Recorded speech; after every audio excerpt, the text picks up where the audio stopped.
the fans who support me no matter what. To give a victory to them, this is not only for me, but this is for Brooklyn. You've obviously gone through a lot. How does it feel to come out today? And did you ever expect to be where you're at today? I've never really expected this. I've been through a lot in my life, and you always think that when you first start out, you're going to be this big superstar, and you always set high goals for yourself, but that's not the way God planned it. When I realized when I was on my deathbed that I'm on God's time, and that I'm not really in control of my destiny, but God is, so I'm on God's time right now, and I'm grateful, and I'm humbled to have these great opportunities that I do. What do you have to say to the fans out there, everyone who supported you?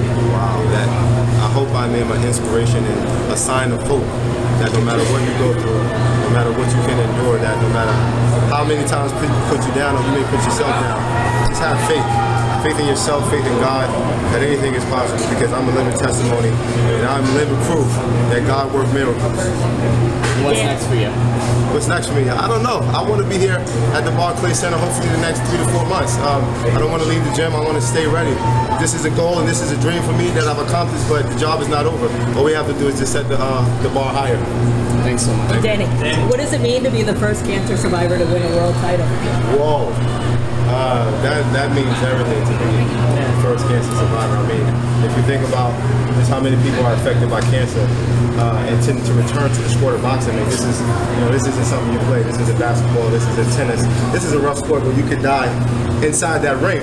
So I feel like I inspire so many people that no matter what you go through, whether it's cancer, whether it's being paralyzed, no matter what it is, you are in control of your destiny. What's your message for people battling cancer right now? What message do you like to say?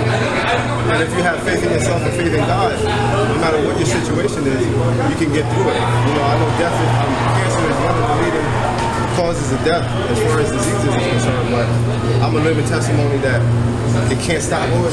It can't stop me. It can't stop you only if you let it. It's a mental thing at the end of the day. And if you allow it to overcome and take you over, it will. Did you ever think you'd make it to this moment? I never thought I'd make it to this moment. I actually thought I was going to die in that hospital when I was having surgery.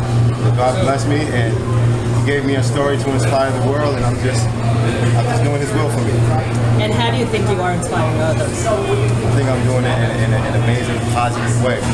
I feel like I'm following in the footsteps of all my role models, Muhammad Ali, Sugar Ray Leonard, all those guys who stood for something outside of the ring, not just being a great fighter.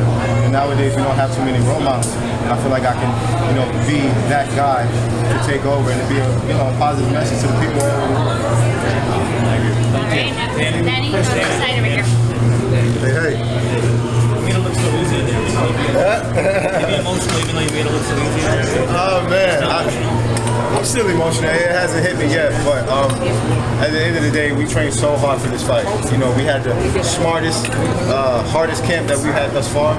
I've had time to really sit down and think about and train accordingly to make sure that I do all the things right that we didn't do in my first title defense.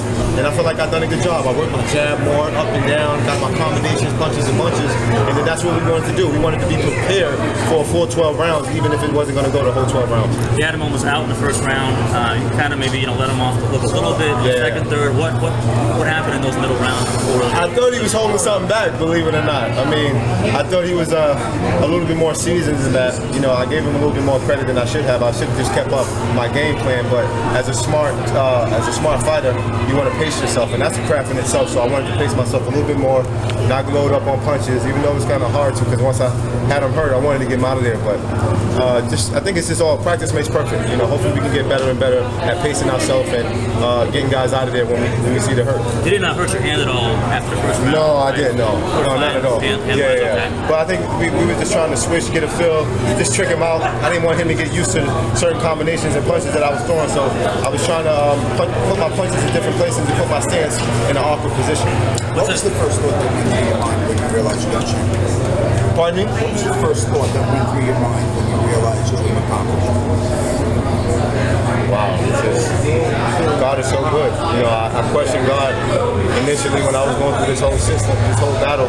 Why me? Why me? And my girlfriend here, she said, don't ask God why me, say why not me? And now I see why. And when they raised my hand in victory, it all came to my understanding.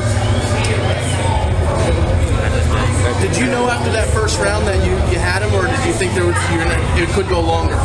I thought it could go longer. I knew he probably thought I was going to come out and bombard him. So he kind of prepared for that, and even though he did get hurt, I knew he wanted to kind of weather the storm more. And then once he kind of loaded up a little bit, I think it was the third or fourth round, he caught me with a good shot, and that kind of woke me up and got my attention. So I wanted to put the pressure on a little bit more. How big was it in front of the home crowd to take him out? You know, not go to a decision, but actually get that knockout. It meant everything. You know, we don't look for the knockouts, but to have a knockout and to do it for these Brooklyn fans, I mean, these Brooklyn fans are tough. They want to see knockouts all the time. So I'm glad I gave them what they wanted to see today.